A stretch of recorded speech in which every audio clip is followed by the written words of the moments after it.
ഇടപെടുന്നു.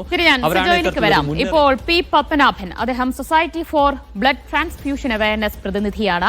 രക്തദാന തട്ടിപ്പിനെ കുറിച്ചൊക്കെ പരാതി നൽകിയ വ്യക്തി കൂടിയാണ് പത്മനാഭൻ. അദ്ദേഹം സൂമിൽ ചേരുകയാണ്. പി പത്മനാഭൻ, നമ്മൾ രക്തദാനത്തിന്റെ മറവിൽ നടക്കുന്ന തട്ടിപ്പിനെ കുറിച്ച്, സംസ്ഥാനത്തുടനീളം നടന്നുവരുന്ന വ്യാപകമായ തട്ടിപ്പിനെ കുറിച്ചാണ് സംസാരിച്ചു വരുന്നത്. ഞെട്ടിപ്പിക്കുന്ന കണക്കുകൾ തന്നെയാണ് പുറത്തുവരുന്നത്. ഈ രീതിയിൽ വ്യാപകമായ പരാതി ഉയർന്നു വരുന്നുണ്ടോ? എങ്ങനെയാണ് ഇവരുടെ ഒരു പ്രധാനപ്പെട്ട ഒരു രീതി? ഈ സോഷ്യൽ മീഡിയകളിലും വാട്സാപ്പ് ഗ്രൂപ്പുകളിലുമൊക്കെ വരുന്ന ഈ മെസ്സേജുകൾ ശ്രദ്ധയിൽപ്പെട്ട അങ്ങനെയാണോ ഈ തട്ടിപ്പുകാർ ഈ ബ്ലഡ് ആവശ്യമുള്ളവരെ ബന്ധപ്പെടുന്നത്? നമസ്കാരം, കേൾക്കാൻ പറ്റുന്നുണ്ടോ? സംസാരിക്കുന്നത്? യെസ്, കേൾക്കാം സാർ, പറഞ്ഞോളൂ. Thank you. അതിന്റെ ശരിക്കുള്ള കാരണം അവയർനെസ് കുറവാണ് എന്നുള്ളതാണ് എൻ്റെ ഒരു പേഴ്സണൽ നിഗമനം. നമുക്ക് പലപ്പോഴും ഒരു ചിന്താഗതിയുണ്ട്, നമ്മുടെ ഒരു രോഗിക്ക്, നമുക്ക് വേണ്ടപ്പെട്ട ഒരാൾക്ക് ബ്ലഡ് ആവശ്യം വന്നു കഴിഞ്ഞാൽ ആ ബ്ലഡ് അറേഞ്ച് ചെയ്യേണ്ടത് ആ ബ്ലഡ് ആവശ്യമുള്ള ആളാണ് എന്നുള്ളത്. അതൊരു സമൂഹത്തിന്റെ ഒരു പൊതുബോധ്യമാണ്. എന്നാൽ ഈ ബോധ്യം അത്യധികം തെറ്റാണ് എന്നുള്ളതാണ് വസ്തുത. നമ്മൾ നാഷണൽ ബ്ലഡ് പോളിസിയാണ് ഇതിൻ്റെ അകത്ത് റെഗുലേഷൻ നിശ്ചയിച്ചിരിക്കുന്നത്. ആ ഗൈഡ് ലൈനാണ് ഉള്ളത്. അതിനകത്ത് വ്യക്തമായി പറഞ്ഞിട്ടുണ്ട്, ആരാണോ ബ്ലഡിന് വേണ്ടി പറയുന്നത് ആ ഹോസ്പിറ്റൽ ഒരു അംഗീകൃത ബ്ലഡ് ബാങ്കിന്റെ, ഇപ്പം ബ്ലഡ് സെന്റർ എന്നാണ് പറയുന്നത്, അംഗീകൃതമായിരിക്കുന്ന ഒരു ബ്ലഡ് സെന്ററിന്റെ അവരുടെ ഒരു കൊലാബറേഷനിലേക്ക് കൂടി അവർ തന്നെ അത് അറേഞ്ച് ചെയ്യേണ്ടതെന്നുള്ളതാണ്. ഇതാണ് അതിന്റെ നിയമ അടിസ്ഥാനം. പക്ഷേ ഇത് പലർക്കും അറിയില്ല. അതിന്റെ ആളുകൾ തന്നെ ഈ ഒരു സിറ്റുവേഷൻ അതിനെ മുതൽ കൂട്ടിയിട്ട് പലരും രോഗികളോട് തന്നെ ബ്ലഡ് ഡൊണേഴ്സിനെ കണ്ടെത്താൻ വേണ്ടി ആവശ്യപ്പെടുന്ന ഒരു സിറ്റുവേഷൻ ഇന്ന് വളരെ വ്യാപകമായിട്ട് തന്നെ നിലവിലുണ്ട്. സോ ആ ഒരു സിറ്റുവേഷനിൽ ഇരിക്കുന്ന ഒരാള് അവരോട് പറയുന്നത് വളരെ എമർജൻസി, അവരുടെ ഫസ്റ്റ് ഹാൻഡ് അവരുടെ റിക്വയർമെന്റ് എങ്ങനെയെങ്കിലും ആ ഒരു പേഷ്യന്റിനെ രക്ഷിച്ചെടുക്കാനുള്ളതാണ്.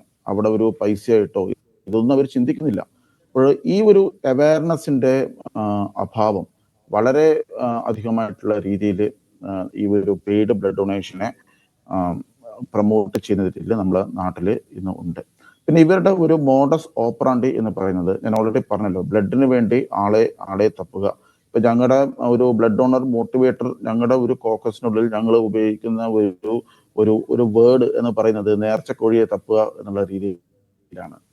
സോ അത് ചെയ്യുന്ന ആ ഒരു സമയത്ത് ഒരു വൈറൽ ആക്കിയിട്ടുള്ള ഒരു പോസ്റ്റ് അവർ വിടുകയാണ്. അപ്പൊ ഈ വൈറൽ ആക്കിയിട്ടുള്ള ഒരു പോസ്റ്റ് അവർ സെൻഡ് ചെയ്യുന്ന സമയത്ത് നമുക്ക് തന്നെ അതിന്റെ മുകളിൽ ഒരു കൺട്രോൾ ഇല്ല, എവിടെയൊക്കെയോ പോകും. അപ്പൊ ഇത്തരം ആളുകളുടെ കയ്യിലും ഈ പോസ്റ്റുകൾ എത്തുന്ന സമയത്ത് ഉടനെ അവർ വിളിച്ചിട്ട്, യെസ്, നിങ്ങൾക്ക് ബ്ലഡ് അല്ലേ വേണ്ടത്, ഞങ്ങൾ ബ്ലഡ് തരാം, പക്ഷെ ഞങ്ങൾ കോളേജ് സ്റ്റുഡൻസ് ആണ്, ഞങ്ങൾക്ക് അവിടെ വരാനുള്ള ഒരു വിഷമമുണ്ട്, സോ പ്ലീസ് ഞങ്ങളുടെ ഒരു ട്രാവലും പിന്നെ ഞങ്ങളുടെ ചെറുതായിട്ടുള്ള ഒരു എക്സ്പെൻസസും കൂടി നിങ്ങളൊന്ന് മാനേജ് ചെയ്യണം എന്ന് പറയുമ്പോൾ അത് ഓക്കെ എന്ന് പറയാതിരിക്കാൻ പൊതുവെ രോഗികൾക്ക് നിർവാഹമില്ല. അപ്പോൾ ഇതാണ് ഇപ്പോഴും നമുക്ക് നടന്നു വരുന്ന ഒരു സിറ്റുവേഷൻ. അപ്പോൾ ഈ ഒരു സിറ്റുവേഷനിൽ എന്തായാലും ഈ ഒരു ചെറിയൊരു സൊല്യൂഷൻ ഫോർവേഡ് ചെയ്യാൻ മുന്നോട്ട് വയ്ക്കാനുള്ളത്, ഇതിനെക്കുറിച്ചിട്ടുള്ള ബോധവൽക്കരണം പൊതുസമൂഹത്തിൽ ചെയ്യുക. പെയ്ഡ് ഡൊണേഷൻ ഇല്ല, അത് തെറ്റാണ് എന്നുള്ള ബോധവൽക്കരണത്തിന്റെ കുറവ് പക്ഷേ സാർ പറഞ്ഞു പെയ്ഡ് ഡൊണേഷൻ തെറ്റ് തന്നെയാണ്, അത് നിയമവിരുദ്ധമാണ്. പക്ഷേ ഒരു എമർജൻസിയായി ആശുപത്രിയിൽ നിന്ന് രോഗിയുടെ ബന്ധുക്കളോട് പറയുന്നു ഇത്ര യൂണിറ്റ് ബ്ലഡ് ആവശ്യമാണ്, ഇല്ലെങ്കിൽ രോഗിയുടെ ജീവൻ തന്നെ അപകടത്തിലാകുന്ന ഒരു സ്ഥിതിയാണെന്ന് പറയുന്നു. അപ്പോൾ എന്ത് ചെയ്യണം രോഗിയുടെ ബന്ധുക്കൾ? ആരെയാണ് സമീപിക്കേണ്ടത്? പെട്ടെന്ന് നമ്മുടെ ഈ ഒരു ആവശ്യം നിറവേറ്റുക എന്നതാണല്ലോ. അപ്പോൾ നമ്മൾ നമ്മുടെ ബന്ധുക്കളിലേക്കും വാട്സാപ്പ് ഗ്രൂപ്പുകളിലേക്കും സോഷ്യൽ മീഡിയകളിലേക്കും ഒക്കെ അത് ഈ ഒരു ആവശ്യം അറിയിക്കുകയല്ലേ ചെയ്യുക, അതല്ലാതെ വേറെ എന്ത് ചെയ്യാൻ കഴിയും? കറക്റ്റ്. ഇവിടെ നമ്മൾ മനസ്സിലാക്കേണ്ടത്, എമർജൻസി എന്ന് പറയുന്ന സിറ്റുവേഷൻസിൽ 99% കൂടുതൽ, 100 എന്ന് തന്നെ പറയാനുള്ള സാങ്കേതിക ബുദ്ധിമുട്ട് കൊണ്ടാണ് 100 എന്ന് പറയാത്തത്. അങ്ങനെയുള്ളൊരു എമർജൻസി സിറ്റുവേഷൻ കേരളത്തിൽ കഴിഞ്ഞ ഒരു 5 വർഷമായിട്ടില്ല എന്നുള്ളതാണ് അതിൻ്റെ സത്യാവസ്ഥ. എന്നാലും എന്തുകൊണ്ടൊക്കെയോ എമർജൻസി എന്ന് പറയുന്ന സമയത്ത് രോഗിയുടെ ബന്ധുക്കളെ അവരുടെ കൺസേണിങ് ആയിട്ട് അത് എമർജൻസി ആയിട്ട് നമുക്ക് എടുക്കാം. അങ്ങനെയാണെങ്കിൽ തന്നെ ഇപ്പോഴും നമുക്ക് 2 മേജർ ആയിട്ടുള്ള ഒരു സിറ്റുവേഷൻ നമ്മുടെ നാട്ടിലുണ്ട്. ഒന്ന്, കേരള പോലീസ് തന്നെ ഒരു സോഷ്യൽ ഇനിഷ്യേറ്റീവ് ആയിട്ടുള്ള അവരുടെ പോൾ ബ്ലഡ് ഫെസിലിറ്റി, അതിനകത്ത് നമുക്ക് പോകാം, രജിസ്റ്റർ ചെയ്യാം. പലപ്പോഴും രജിസ്ട്രേഷൻ ചെയ്യുന്നത് അത് ശ്രദ്ധിക്കപ്പെടുന്നതിൻ്റെ ചില അവരെ ഉണ്ടായി വരുന്ന ഒരു സിസ്റ്റമാണത്. അപ്പം അതിൻ്റെതായ ചില ബാക്ക്ലോഗുകൾ ഉണ്ടാവും. അവർക്ക് ഡയറക്റ്റ് ആയിട്ട് പോലീസ് സ്റ്റേഷനിൽ പോയിട്ട് അവർക്ക് ബന്ധപ്പെടാം. ഇപ്പോൾ ആ നാട്ടിൽ ഇപ്പം ഞാൻ കണ്ണൂരിൽ നിന്നാണ് ജോയിൻ ചെയ്യുന്നത്. ഇപ്പോൾ കണ്ണൂരിൽ ഒരാൾക്ക് ബ്ലഡ് വേണമെന്നുണ്ടെങ്കിൽ പോൾ ബ്ലഡിൽ രജിസ്റ്റർ ചെയ്തു, അവർക്ക് റെസ്പോൺസ് കിട്ടുന്നില്ല. ഉടനെ അവർക്ക് നിയർ ബൈ പോലീസ് സ്റ്റേഷനിൽ പോയിട്ട് ഞാൻ ചെയ്തിട്ടുണ്ട്, കിട്ടുന്നില്ല എന്ന് സമീപിച്ചു കഴിഞ്ഞാൽ അവർക്ക് ആ നാട്ടിൽ പ്രവർത്തിക്കുന്ന ലീഡിംഗ് ആയിട്ടുള്ള രക്തദാന സംഘടനകളെ കുറിച്ചിട്ടുള്ള ഇൻഫർമേഷൻ ആ പോലീസ് സ്റ്റേഷനിൽ നിന്ന് തന്നെ കൊടുക്കും. അപ്പോൾ അതുവഴി അവർക്ക് ആ ഒരു ആവശ്യമുള്ള ഡോണേഴ്സിനെ കിട്ടും. പിന്നെ കണ്ണൂരിലെ ഒരു സ്പെഷ്യൽ സിറ്റുവേഷൻ എന്ന് വെച്ചാൽ കഴിവതും ഇവിടെ റീപ്ലേസ്മെന്റ് ഡൊണേഷൻ വളരെ വളരെ കുറവാണ്. തുലോം നമുക്ക് ഇല്ല എന്ന് പറയാൻ പറ്റില്ല, പക്ഷെ എന്നാലും വളരെ വളരെ കുറവാണ്. In an attempt to give maximum people to come and donate, അതിനൊന്ന് പ്രൊമോട്ട് ചെയ്യാൻ വേണ്ടി മാത്രം പല ബ്ലഡ് ബാങ്കുകളും പറയുന്നത്, ബ്ലഡ് സെന്റേഴ്സ് എന്നും പറയുന്നത് നിങ്ങളുടെ ഫാമിലിയിൽ നിന്ന് കുറച്ച് പേര് കൊണ്ടുവന്ന് ബ്ലഡ് തരൂ എന്നുള്ളതാണ്. പക്ഷേ സങ്കടകരമായ അവസ്ഥ, ഇങ്ങനെ പറഞ്ഞാൽ കൂടി അവര് നാട്ടിൽ നേരത്തെ പറഞ്ഞല്ലോ, നേർച്ച കോഴിയെ തപ്പാന്നുള്ളത്, അങ്ങനെ കൊടുക്കുന്ന ആൾ ഒരിക്കലും ആ ഒരു പദമല്ല. പക്ഷേ ആ ബ്ലഡിന് വേണ്ടി അന്വേഷിക്കുന്ന ആൾ ചെയ്യുന്നത് പലപ്പോഴും ഞങ്ങൾക്കൊരു ബ്ലഡ് കൊടുക്കാൻ വേണ്ടി ഒരാളെ തപ്പിയെടുക്കുക എന്നുള്ള ഒരു ഉദ്ദേശം മാത്രമാണ് അവിടെ വരുന്നത്. പ്രൈമ ഫേസി നമുക്ക് പോലീസിന്റെ നല്ലൊരു ഇടപെടലിനകത്തുണ്ട്. പോലീസ് സ്റ്റേഷനിൽ നേരിട്ട് വിസിറ്റ് ചെയ്ത് തന്നെ നമുക്ക് അവിടെ ആവശ്യം പറഞ്ഞു കഴിഞ്ഞാൽ ആ നാട്ടിൽ പ്രവർത്തിക്കുന്ന ലീഡിംഗ് ബ്ലഡ് ഡോണർ സംഘടനകളുടെ ഡീറ്റെയിൽസും ഒക്കെ. സർ പറഞ്ഞതുപോലെ ആ ഒരു രീതിയിൽ നമുക്ക് വേണമെങ്കിൽ ഈ ഒരു തട്ടിപ്പ് സംഘത്തെ ഒരു പരിധിവരെ ചുരുക്കാൻ കഴിഞ്ഞേക്കും. പക്ഷേ എങ്കിലും ഇവർ മറ്റു പല രീതിയിൽ ആളുകളെ ചൂഷണം ചെയ്യും എന്നത് ഉറപ്പാണ്. അപ്പോൾ ഇതിൽ ഈ ഒരു തട്ടിപ്പ് സംഘത്തെ കണ്ടെത്തി അവർക്കെതിരെ ഒരു കേസ് കൊടുത്ത് അത് പ്രിവെന്റ് ചെയ്യുക, നിയമപരമായി ഇതിനെ നേരിടുക എന്ന് പറയുന്നത് എത്രത്തോളം പോസിബിൾ ആണ്? ഇവിടെ എനിക്ക് ചൂണ്ടിക്കാണിക്കാനുള്ളത്, കോഴിക്കോട് മുക്കം ഭാഗത്ത് ഒരു സംഘടനയുണ്ട്, മുക്കം ചാരിറ്റബിൾ സൊസൈറ്റി. അവർക്ക് അവരുടെ ഹിസ്റ്ററിയിൽ ഇതുപോലെ ഒരു ഇൻസിഡൻസ് വന്ന സമയത്ത് ഉടനെ തന്നെ അവരുടെ അടുത്തുള്ള പോലീസ് സ്റ്റേഷൻ ആയിരിക്കുന്ന മുക്കം പോലീസ് സ്റ്റേഷനിലെ SHO അവർക്ക് കംപ്ലൈന്റ് കൊടുക്കുകയും ഈ കംപ്ലൈന്റ് മുകളിൽ പോലീസിന്റെ ഇടപെടലുകൾ കൊണ്ട് തന്നെ അയാളെ കണ്ടുപിടിച്ച് ആ പൈസ തിരിച്ചു കൊടുക്കുകയും അയാൾക്കെതിരെ നിയമ നടപടികളും എടുക്കുക എന്നുള്ള ഒരു ഇൻസ്റ്റൻസ് നടന്നിട്ടുണ്ട്. കോഴിക്കോട് മുക്കം ചാരിറ്റബിൾ സൊസൈറ്റിയാണ് അത് ചെയ്തിരിക്കുന്നത്. അതുപോലെ തന്നെ എൻ്റെ സംഘടന society for blood transfusion awareness, ഞങ്ങളും ഇതുപോലെ കാര്യങ്ങൾ ഇൻഫോം ചെയ്ത സമയത്ത് ഉടനെ തന്നെ KSPTC, Kerala society for blood transfusion council, അവരുടെ ഇടപെടൽ, അവർ മുഖേന ഡ്രഗ്സ് കൺട്രോൾ എന്നുള്ള ആൾക്കാരുടെ ഇടപെടലുകൾ, അതുപോലെ തന്നെ പോലീസിൽ നിന്നുള്ള ഇടപെടലുകൾ. പക്ഷെ അത്യന്തമായിട്ട് നമ്മൾ മനസ്സിലാക്കേണ്ട കാര്യം, unless and until there is A complaint, അവർക്കൊന്നും ചെയ്യാനില്ലാണത്. ഒരാൾ പരാതിപ്പെട്ട് കഴിഞ്ഞാലേ ഇതിൻ്റെ അകത്ത് ചെയ്യാനുള്ളൂ എന്നുള്ളത് ഒരു വസ്തുതയാണ്. സോ ഏറ്റവും കൂടുതൽ ആൾക്കാർ ദയവായി തുടരുക. ഇപ്പോൾ തട്ടിപ്പിനിരയായ ഒരു വ്യക്തി കൂടി മീഡിയ വണ്ണൊപ്പം ചേരുകയാണ്. അദ്ദേഹം പേര് വ്യക്തമാക്കാൻ ഇഷ്ടപ്പെടുന്നില്ല. സർ കേൾക്കാമോ? ഹലോ, സാറിന് കേൾക്കാമോ? എന്റെ ചോദ്യം കേൾക്കാമോ? യെസ്. താങ്കൾ എപ്പോഴാണ് ഇങ്ങനെ ഒരു വലിയൊരു തട്ടിപ്പിനിരയായത്? എന്റെ വൈഫ് അഡ്മിറ്റഡ് ആയിരുന്നു. അപ്പം പെട്ടെന്ന് പ്ലേറ്റ്ലെറ്റ് കുറഞ്ഞപ്പോൾ ബ്ലഡ് ട്രാൻസ്മിഷൻ വേണമെന്ന് പറഞ്ഞു. അപ്പം രാത്രി ഫേസ്ബുക്കിലും വാട്സപ്പിലും വഴി എന്റെ ഫ്രണ്ട്സും ഗ്രൂപ്പ്സിലും ഞാൻ ഇട്ടു. അപ്പം രാത്രി തന്നെ ഒരു ഹിന്ദിക്കാരൻ മെസ്സേജ് അയച്ചു, 8 പേരുണ്ട്, 8000 രൂപ വേണം, പൈസ ചോദിക്കുന്നതിന്റെ റീസൺ അവർ നാളെ ജോലിക്ക് പോവില്ല, അവർക്ക് ഡെയിലി ജോലിക്ക് പോയാൽ 1000 രൂപ വെച്ച് കിട്ടും എന്ന് പറഞ്ഞു. ഞാൻ പറഞ്ഞു, കാണാതെ എനിക്ക് പൈസ തരാൻ പറ്റില്ല, എന്നാ ഒരു ടോക്കൺ പോലെ 2000 3000 രൂപ ഞാൻ ഇട്ട് കൊടുത്തു. എന്നിട്ട് ഞാൻ പറഞ്ഞു 9 മണിക്ക് ഹോസ്പിറ്റലിൽ വന്നാൽ മതി എന്ന് പറഞ്ഞു. ഹലോ, കേൾക്കാം സാർ, പറഞ്ഞോളൂ.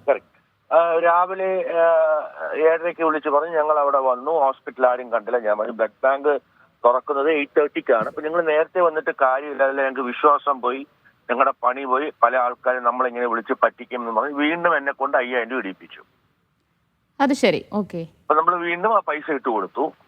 അത് കഴിഞ്ഞ് ഒരു 10 മണിയായപ്പം ഞാൻ അങ്ങോട്ട് വിളിച്ചു പറഞ്ഞു, ഞങ്ങൾ ഹോസ്പിറ്റലിന്റെ വെളിയിലുണ്ട്, 300-500 രൂപ വേണം, ആഹാരം കഴിക്കാനാന്ന് പറഞ്ഞു. വീണ്ടും വേണമെന്ന് പറഞ്ഞു. ആഹാരം കഴിക്കാൻ വേണ്ടിട്ട്. ഓക്കെ. അപ്പൊ ഞാൻ പറഞ്ഞൊരു കാര്യം ചെയ്യും, നിങ്ങൾ അകത്ത് വന്ന് ക്യാൻറ്റീനിൽ നിന്ന് എന്ത് വേണമെന്നെങ്കിൽ കഴിച്ചോ, ഞാൻ പൈസ കൊടുത്തോളാം, നിങ്ങൾ പുറത്ത് ചായ കുടിക്കേണ്ട കാര്യമില്ല. ഇത് നമ്മൾ മനസ്സിലാക്കുന്ന ഒരു കാര്യം എന്ന് പറഞ്ഞാൽ നമ്മളുടെ ബ്രദറോ സിസ്റ്ററോ വൈഫോ കുട്ടികളുടെ ഒരു ആവശ്യത്തിനായിരിക്കും നമ്മളിങ്ങനെ ഒരു മെസ്സേജ് ഇടുന്നത്. ആ സമയത്ത് നമ്മളൊരു എന്താ പറയുന്നത്, നമ്മുടെ ബ്രെയിൻ പ്രോപ്പറായിട്ട് വർക്ക് ചെയ്യില്ല.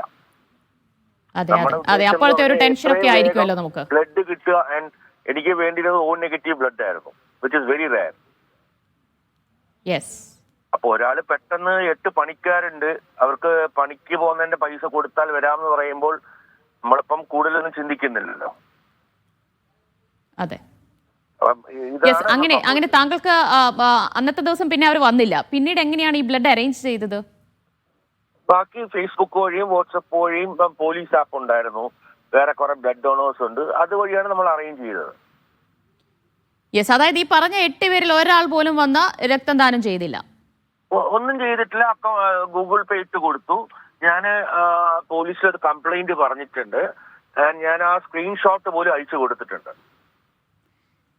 ശരി, പിന്നെ ഇവരെ കോൺടാക്ട് ചെയ്തു, ഇവരാരെയും ബന്ധപ്പെടാൻ കഴിഞ്ഞില്ല, പിന്നീട് ഫോൺ സ്വിച്ച് ഓഫ് ആയിരുന്നു, എന്താണ് സംഭവിച്ചത് പിന്നെ? എക്സാക്ട്ലി. ഓക്കെ. അത് കഴിയുമ്പോൾ പിന്നെ ഫോൺ സ്വിച്ച് ഓഫ് ആവും. പിന്നെ നമ്മൾ ഒരു കാര്യം കൂടി നമ്മൾ മനസ്സിലാക്കേണ്ടത്, ഇപ്പൊ നമ്മൾ ഇന്ന് നമ്മളെ പറ്റിച്ചു, നമ്മുടെ അപ്പോഴത്തെ നമ്മൾ നിൽക്കുന്ന ഹോസ്പിറ്റൽ മാനസികാവസ്ഥയിൽ നമ്മളത് ഓർക്കില്ല. നമ്മൾ ബ്ലഡ് അല്ലെങ്കിൽ നമ്മളുടെ ട്രീറ്റ്മെന്റ് അതിന്റെ പുറകിലല്ലേ നമ്മൾ പോവുള്ളൂ. നമുക്കൊന്ന് സിങ്ക് ചെയ്ത് വരാനായിട്ട് കുറച്ച് ദിവസം എടുക്കും. പിന്നീട് ഇത് പരാതി പോലീസിൽ അറിയിച്ചപ്പോൾ അവരുടെ ഒരു സമീപനം എന്തായിരുന്നു? കേസെടുത്ത് തുടർ നടപടികളിലേക്ക് കടന്നിട്ടുണ്ടോ? ചെയ്യണം എന്നാണ് അവർ പറഞ്ഞത്. അവർ ഭയങ്കര ഹെൽപ്ഫുൾ ആയിരുന്നു. അത് പോലീസിന്റെ ഭാഗത്ത് ഒരു കുറ്റം പറയാൻ പറ്റത്തില്ല. കാര്യം ഇപ്പം അവർക്ക് എന്ത് ചെയ്യാൻ പറ്റും? നമ്മളെ പറ്റിച്ച് നമ്മള് 2-3 ആഴ്ച കഴിഞ്ഞിട്ടായിരിക്കും നമ്മൾ കംപ്ലൈന്റ് പറയുന്നത്. നമ്മൾ ഇമ്മീഡിയറ്റ്ലി അല്ല നമ്മൾ കംപ്ലൈന്റ് പറയുന്നത്.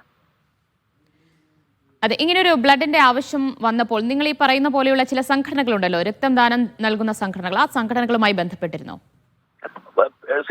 അതായത് ഇപ്പം ഒരു രാത്രിയാണ് പറയുന്നത്, നാളെ ഇങ്ങനെ ബ്ലഡ് ട്രാൻസ്മിഷൻ ചെയ്യണം, ബ്ലഡ് നോക്കണം, അപ്പം 2 ദിവസത്തേക്ക് ഹോസ്പിറ്റൽ സപ്പോർട്ട് ചെയ്യും എന്ന് പറഞ്ഞു. അപ്പൊ നമ്മള് അന്ന് രാത്രി തന്നെയാണ് ഫേസ്ബുക്ക് വഴിയും സോഷ്യൽ മീഡിയ വഴിയും നമ്മൾ റിക്വസ്റ്റ് ഇടുന്നത്. ഈ ബ്ലഡ് ഗ്രൂപ്പുകളെ നമ്മൾ എല്ലാവർക്കും ഒരു ടൈം വേണ്ട അത് അറേഞ്ച് ചെയ്ത് കിട്ടാനായിട്ട്. പ്രത്യേകിച്ച് O നെഗറ്റീവ് എന്ന് പറഞ്ഞാൽ പെട്ടെന്ന് കിട്ടുന്നതല്ല. ഈ O നെഗറ്റീവ് ബ്ലഡ് ഡോണേഴ്സ് കൊടുക്കുന്നവര് പോലും സ്ഥിരം കൊടുത്തു കഴിഞ്ഞാൽ അവർക്ക് 6 months കഴിഞ്ഞല്ലേ പിന്നെ കൊടുക്കാൻ പറ്റുള്ളൂ. ബേസിക്കലി ഇത് ജോലി ചെയ്യാതെ ഇത് മാത്രം നോക്കിയിരുന്ന് വെട്ടിക്കണം എന്ന് ഒരു മനുഷ്യന്റെ അത്ര താഴ്ന്ന ഒരു മെന്റലി ഹറാസ്ഡ് ആയിട്ടിരിക്കുന്ന സമയത്ത് അല്ലെങ്കിൽ മെന്റലി സ്ട്രെസ്ഡ് ആയിട്ടിരിക്കുന്ന സമയത്ത് അത് ചൂഷണം ചെയ്യുകയാണ്. അതാണ് വാസ്തവം. വളരെയധികം നന്ദി സർ പ്രതികരിച്ചതിന്, താങ്കളുടെ അനുഭവം പങ്കുവച്ചതിന്. പി പത്മനാഭൻ തുടരുന്നുണ്ട്. ശ്രീ പത്മനാഭൻ, താങ്കൾ ഇപ്പോൾ പറഞ്ഞത് കേട്ട് കാണും. തട്ടിപ്പിനിരയായ വ്യക്തിയുടെ അദ്ദേഹത്തിന് നേരിടേണ്ടി വന്ന അനുഭവം, ദുരനുഭവത്തെക്കുറിച്ചാണ് പറഞ്ഞത്. അങ്ങനെ ഒരു സിറ്റുവേഷൻ പലർക്കും നേരിട്ടിട്ടുണ്ടാകും. അദ്ദേഹത്തിന് മാത്രം 8,000-ലധികം രൂപയോളം നഷ്ടമായി എന്ന് പറയുന്നു. അങ്ങനെ മറ്റു ചിലർക്ക് ചിലപ്പോൾ അതിനും അപ്പുറമായിരിക്കാം പണം നഷ്ടമായിട്ടുണ്ടാവുക.